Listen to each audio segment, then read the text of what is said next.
Oi, crianças, tudo bem? Estou cheio de saudade de vocês. Vocês sabem que, devido a essas aulas online, né, a nossa matéria ficou um pouquinho atrasada, às vezes não ficou pouco não, né? Ficou muito. Mas vamos tentar recuperar um pouquinho delas, tá? Com isso, vou precisar de um pouquinho de dedicação de vocês, sendo que eu vou passar essas aulas gravadas e depois, em um tempo hábil, de repente na próxima semana, através dos exercícios, aí nós vamos tentar corrigi-los. Obviamente, vocês vão ter que entregar esses exercícios feitos para que possa valer alguma forma de ponto, tá ok? Então vamos lá recapitular? Então vamos começar então a falar sobre a cinemática, a introdução da cinemática que a maioria no nono ano já deu, né? Tem alguns que não, então por isso que eu gosto sempre de relembrar. Sendo que, quando nós falamos sobre cinemática, a definição precisa é o quê? É a parte da mecânica, que estuda os movimentos dos corpos ou partículas, sem se levar em conta as suas causas, né? Você vai estudar um movimento, só que você não vai se incomodar com as suas causas, como, por exemplo, qual o pH relacionado de uma substância. Você, por exemplo, você não vai ver relacionado com a velocidade total do veículo, né? Ou seja, né, você está vendo o movimento do veículo sem se incomodar, no caso, com essas causas específicas. Outro exemplo pode ser relacionado ao seguinte, qual o tipo de combustível, né, que está localizado naquele carro, qual é o cavalo vapor. Então quer dizer que a cinemática em si, ela vai estudar o movimento sem se incomodar com essas causas. Quando nós começamos a falar sobre as causas de um movimento, nós estamos falando sobre a parte da dinâmica, tá? Lembra que eu falei. E ponto material, né? Para podermos começar a falar sobre a parte de cinemática, nós temos que falar sobre ponto material. O que significa isso? São corpos de dimensões desprezíveis, né, comparadas com outras dimensões dentro de um fenômeno observado. Por exemplo, nós temos aqui, eu coloquei, uma formiga em relação a uma calçada. Vocês notam que quando vocês olham a formiga, vocês notam o seguinte, que ela, a proporção dela relacionada com essa calçada, ela é bem diferente. Né? Então dá para você observar que existem diferenças, mas só que você está pouco se incomodando, né? Para saber quantos centímetros essa formiga, quantos centímetros tem essa calçada. Ou então vamos a um caminhão em relação ao campo de futebol. Você sabe que, obviamente, você olhando se pô, mas o campo de futebol é enorme, não é? Sendo que o caminhão relacionado com esse campo, ele é bem menor. Então você só viu que é uma comparação entre os dois. Só que você não quer saber os detalhes relacionados com essa comparação. Isso que é chamado de ponto material. Tá? Nós temos corpos extensos também. O que significa corpos extensos? É que não pode ser desprezadas a comparação entre as dimensões. Agora sim, nós, quando temos dois objetos que têm quase as mesmas dimensões, a gente já pode, de fato, saber basicamente quantos metros, quantos centímetros tem diferenciação entre eles. Por exemplo, uma formiga em relação a uma pequena pedra, né? Vocês podem notar que é quase do mesmo tamanho. Então tem como você fazer uma dimensão dos dois. Ou então vamos relacionado ao caminhão em relação a uma rua. Então aí você já tem o quê? Depende do tamanho da rua e do caminhão, você já pode ter uma definição, tá? Então é por isso que aí é chamado de corpo extenso. Agora preste atenção, vai depender sempre para eu saber se é um ponto material ou um corpo extenso, vai depender do referencial de observação. Ou seja, em relação a que um é maior ou menor, em relação a que um é somente um ponto desprezível, material. Tá ok? E o trajetória, o que significa trajetória? É o caminho percorrido por um móvel. Para definir uma trajetória, é preciso um ponto de partida, tá, para uma observação, um referencial, que é chamado, no caso, de ponto zero de observação. É a origem da observação. Toda trajetória, ela depende do referencial adotado. Aqui eu coloquei um avião.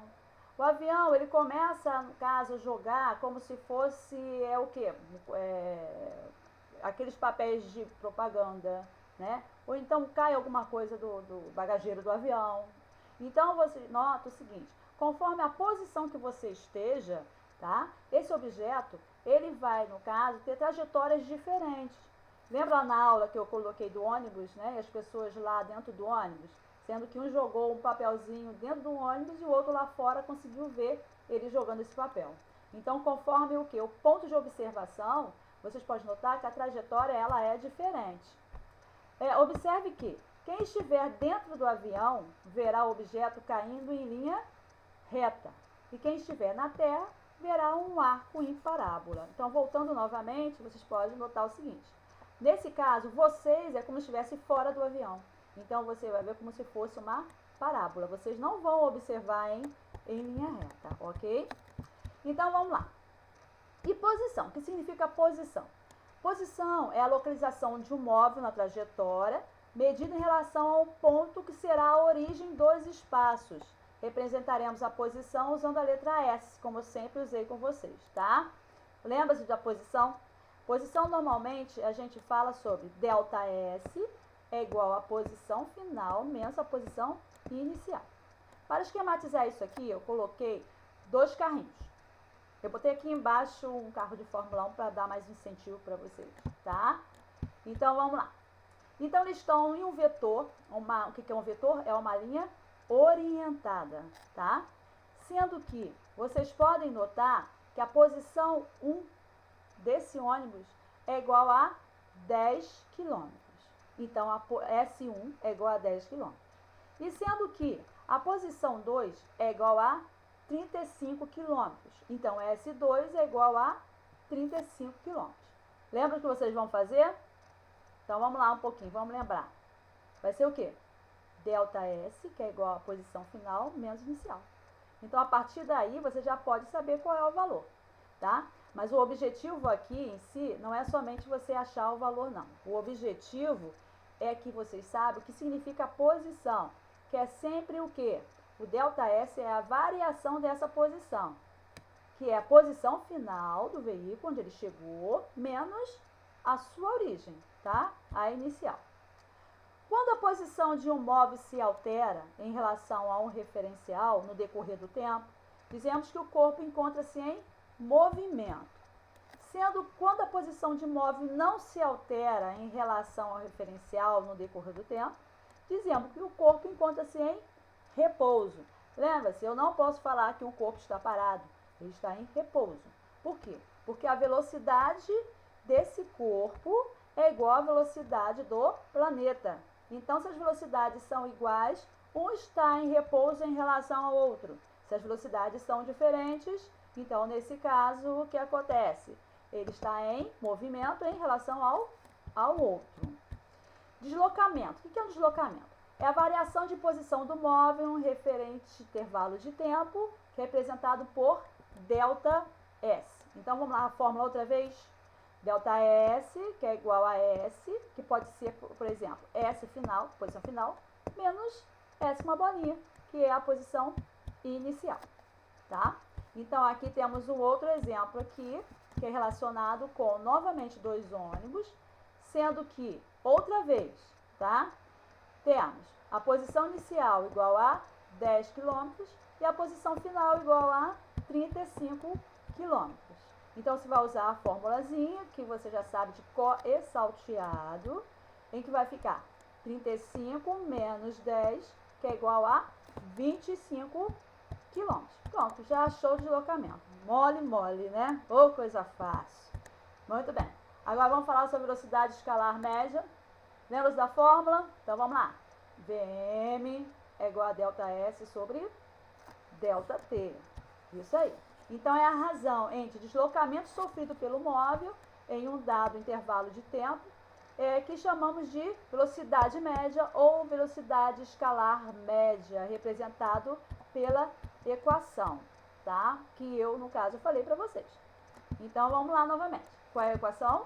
Vm é igual a delta S sobre delta T. Muito bem. A velocidade média do Sistema Internacional de Unidades é medida sempre em metros por segundo, tá ok? Lembre-se que para você transformar quilômetros por hora em metros por segundo, você vai ter que dividir o número por 3,6. Ou se caso for o contrário, você transformar metros por segundo em quilômetros por hora, basta você multiplicar por 3,6. Agora, por que ocorre necessidade disso? Conforme já falei anteriormente. Às vezes o enunciado todo está falando sobre metros por segundo, mas ele quer a resposta em quilômetros por hora. Ou ao contrário, às vezes no enunciado nós temos quilômetros por hora, temos metros por segundo, então você vai ter que converter um desses para que dê, no caso, o valor do que ele está pedindo no final, tá? Então vamos ver um exemplo? Então vamos lá começando. O Brasil voltou a ser representado no lugar mais alto do pódio na prova de 100 metros rasos femininos, dos Jogos Pan-Americanos nessa terça. Nesse caso aí, estou falando dia 25/10/2011. Após 28 anos, com a vitória de Rosângela Santos, que marcou o tempo de 11,22 segundos. Olha só. Então, nesse caso, vocês olhando aqui, vocês já notam que vocês podem observar o quê? A distância de deslocamento foi 100 metros. Você já pode olhar aqui que já tem o tempo, né? 11,22 segundos. Não é isso? Muito bem. Então, vamos lá. Como é que nós podemos calcular isso aqui para você poder achar essa velocidade? Tá? Primeiro, você vai pegar esses valores, ou seja, você vai pegar o 11,25 segundos e o 100 metros. Você vai dividir o deslocamento dele. Temos, no caso, a velocidade média vai ser o quê? Vai ser 100 dividido por 11,22. A resposta será 8,91. Novamente, tá? Eu quero achar a velocidade média. Como é que eu vou achar a velocidade média? É o delta S, que é o tempo, que aqui está representado por 100 metros, não é isso? Vou dividir pelo tempo, que está representado aqui por 11,22 segundos. Então, você vai dividir esses dois valores. Sendo que o resultado que vai dar, que é 8,91 metros por segundo. Mas só que eu coloquei uma observação aqui. Normalmente, quando nós falamos sobre velocidades aqui no Brasil, não se fala muito em metros por segundo, se fala em quilômetros por hora. O carro desenvolveu uma velocidade de 200 km por hora, né? Desenvolveu a 100 km por hora. Quando a gente fala metros por segundo, as pessoas ficam meio desnorteadas. Então, o que eu tenho que fazer? Eu vou ter que pegar esse valor de 8,91 metros por segundo e transformar em quilômetros por hora. Vocês lembram o que vocês vão fazer? Se vocês vão multiplicar ou vão dividir, pensa um pouquinho, metros por segundo em quilômetros por hora. Então, vamos lá. Você vai o quê? Você vai multiplicar. Metros por segundo, quilômetros por hora. Multiplica. Quilômetros por hora para metros por segundo. Você vai dividir, tá? Assim, você vai pegar essa velocidade que você achou, de 8,91 metros por segundo, e você vai multiplicar por 3,6, que a resposta vai ser 32,076 km por hora. Lembra que eu falei? Vocês podem colocar somente o primeiro número depois da vírgula, não precisa colocar o valor inteiro não, tá ok? Muito bem. Então, a atleta brasileira fez os 100 metros rasos com uma velocidade média de aproximadamente 32 km por hora. Oh, que coisa mole, né? Muito mole. Vamos lá, outro? Então, vamos lá. A distância entre o Marco Zero de Recife e o Marco Zero de Olinda. Então, aqui nós temos duas cidades, tá? Nós temos aqui Recife e aqui nós temos Olinda, tá? Foi de 7 km. É como se caso você estivesse em Recife, você estivesse indo para Olinda. Então, tem 7 km de distância, tá? Supondo que um ciclista gaste 1 hora e 20 minutos pedalando entre as duas cidades. Qual a sua velocidade média nesse percurso? Olha só, ele está querendo achar a velocidade média do percurso, levando em conta que ele parou 10 minutos para descansar. Observou o seguinte, vocês têm dois valores diferentes relacionados com o tempo, não é? Então, o que você vai fazer com esses valores? Se aqui a distância é 7 km, então eu tenho que trabalhar com quilômetros por hora, não é isso? Então, o que eu vou fazer? Eu vou pegar essa 1 hora e 20 minutos, eu vou somar com 10 minutos. Por quê? Porque ele parou para descansar. Então, eu tenho que contar também esse tempo que ele parou. Então, eu vou fazer o seguinte, eu vou pegar 20 minutos mais 10 minutos é igual a 30 minutos. Mas, normalmente, na física, nós não trabalhamos com os valores de 30 minutos, não. Por exemplo, 1 hora e 30 minutos, nós trabalhamos com 1,5.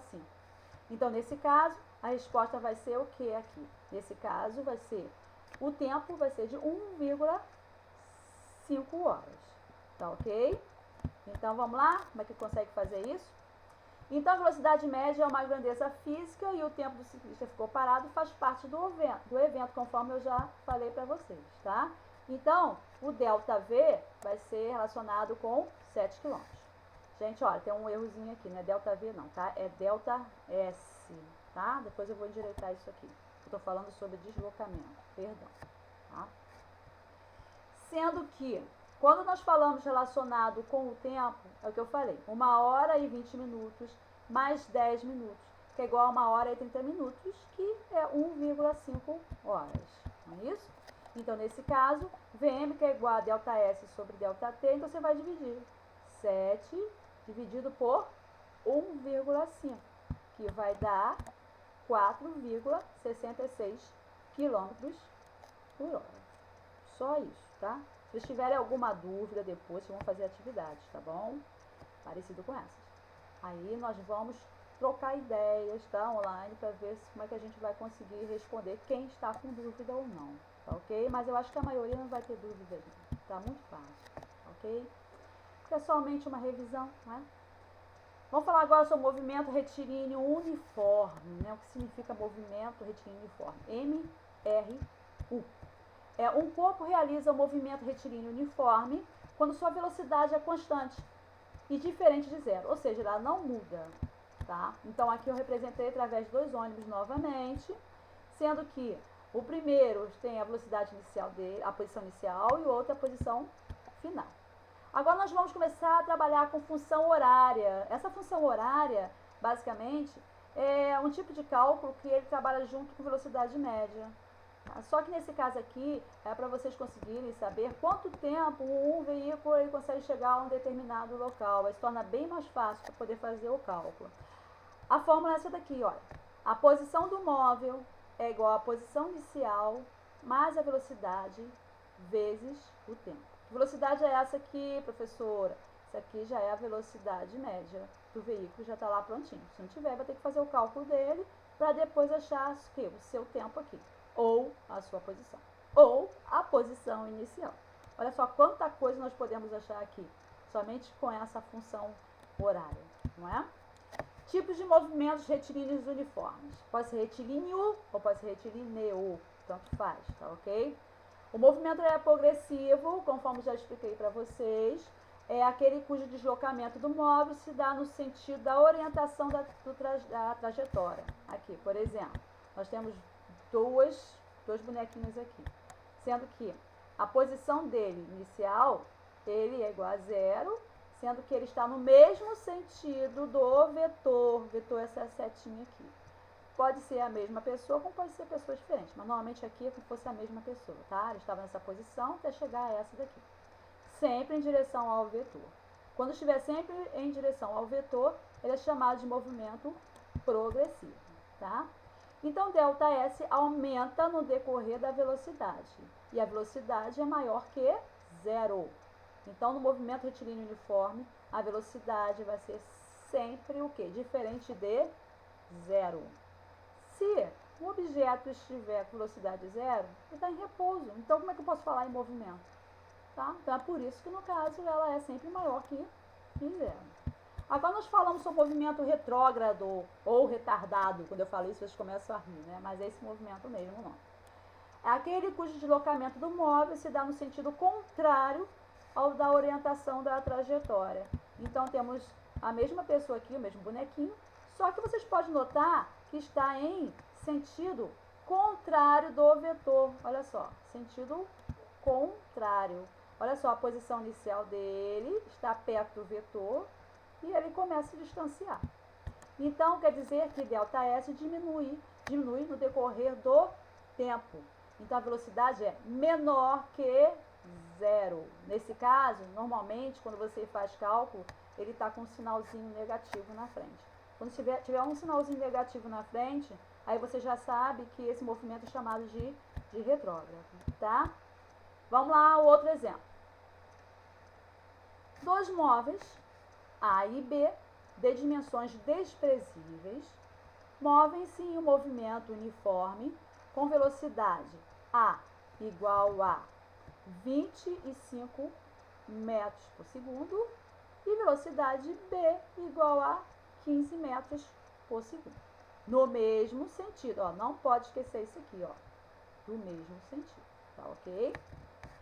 No instante t igual a zero, os carros ocupam as posições indicadas na figura. Depois de quanto tempo A vai alcançar B? Então, vamos lá. Então, quer dizer que eu tenho dois carros, tá? Cada um tem uma velocidade diferente da outra. Sendo que a distância entre eles é igual a 100 metros. Eu quero saber depois de quanto tempo A alcança B.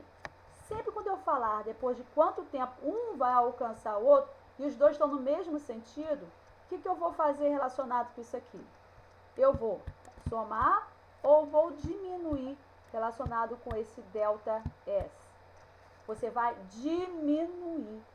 Sempre quando eu falo com um para alcançar o outro, tá? Então, nesse caso, você vai diminuir as velocidades. Não pode esquecer isso, hein? Em hipótese nenhuma, tá bom? Então, temos aqui, a velocidade resultante é igual à velocidade de A menos a velocidade de B. Sendo que a velocidade de A foi de 25 metros por segundo e a velocidade de B foi igual a 15 metros por segundo, tá? Então, vamos usar novamente a fórmula. Velocidade média é igual a ΔS sobre ΔT. E o deslocamento foi de 100 metros. Então, vamos lá novamente dar uma olhadinha nisso. Aqui. Olha só. O deslocamento foi de 100 metros. A velocidade de A já está aqui, ó, 25 metros por segundo. A velocidade de B é igual a 15 metros por segundo. Tá ok? Quanto tempo um vai levar para alcançar o outro? Tá ok? Então, vamos lá, começando. O que você vai fazer? Você vai pegar esse ΔS, né, que é o quê? Que é o deslocamento, que é igual a 100 metros. Você vai dividir por ΔT. ΔT é o que eu estou querendo, porque está dizendo assim, quanto tempo o carro A alcança o carro B. A velocidade média já tem. Por que a velocidade média já tem? Porque já tem a velocidade dos dois. Então, é só diminuir. A velocidade média vai ser 10 metros por segundo. Então, vai ficar 10 é igual a 100 dividido por ΔT. Então, ΔT vai ser igual ao quê? 100 dividido por 10. Então, ΔT vai ser igual a 10 segundos. Tá ok? Muito bem? Vamos lá, então, a próxima. A próxima vai ser a última, tá? Pode ficar tranquilo aqui. Depois eu vou fazer outras coisas com vocês. A distância entre dois automóveis vale 300 km. Eles andam um ao encontro do outro com velocidade constante de 60 km por hora e 90 km por hora. Ao fim de quanto tempo se encontrarão? Então, vamos lá, gente, preste atenção. A velocidade constante dos dois é que a velocidade de um é igual a 60 km por hora e a velocidade do outro é igual a 90 km por hora. A distância entre os dois é igual a 300 km, não é? Velocidade 1, 60 km por hora. Velocidade 2 igual a 90 km por hora. Só que tem um detalhezinho aí, tá ok? Vamos lá. Um não vai alcançar, vai alcançar o outro, mas só que eles não estão no mesmo sentido. Eles estão em sentidos diferentes. Quando está em sentidos diferentes, o que eu vou fazer? Eu vou somar os valores, eu não vou diminuir. Então, olha só, quando eles estão no mesmo sentido ao vetor, você vai fazer a respeito deles? Você vai somar, tá? Ou então você vai diminuir. Quando é que você vai diminuir? Quando ele estiver o quê? No mesmo sentido. Quando é que você vai somar? Quando estiver em sentidos diferentes. Então, nesse caso, vai ficar velocidade resultante é igual a velocidade de A mais a velocidade de B. Então, vai ficar 60 mais 90, que é igual a 150 km por hora. Então, já achei a velocidade média do veículo, tá? Agora, o que você vai querer achar aqui? Você está querendo achar quanto tempo, né? Um vai conseguir chegar ao encontro do outro. Só que estão em sentidos diferentes. Sentidos diferentes do carro, você vai somar as velocidades, tá? Não esqueça disso. Então, vai ficar 150, que é igual a 300, que é esse ΔS, dividido por ΔT. ΔT é igual a 2 horas. Muito bem, crianças. Espero que vocês tenham entendido a matéria toda. Eu vou passar para vocês, tá lá na plataforma também, exercícios, tá? Para vocês fazerem. Vocês vão me entregar eles já feito, bonitinho, que na próxima semana, se Deus quiser, nós vamos fazer essa correção. Tá ok? Então fique com Deus, tá? E qualquer dúvida que vocês tiverem, vocês podem mandar para mim pelo WhatsApp, tá? Ou então, no caso, pela plataforma mesmo, tá? Um abraço, um beijo enorme para vocês, cheio de saudades. Tchau, gente.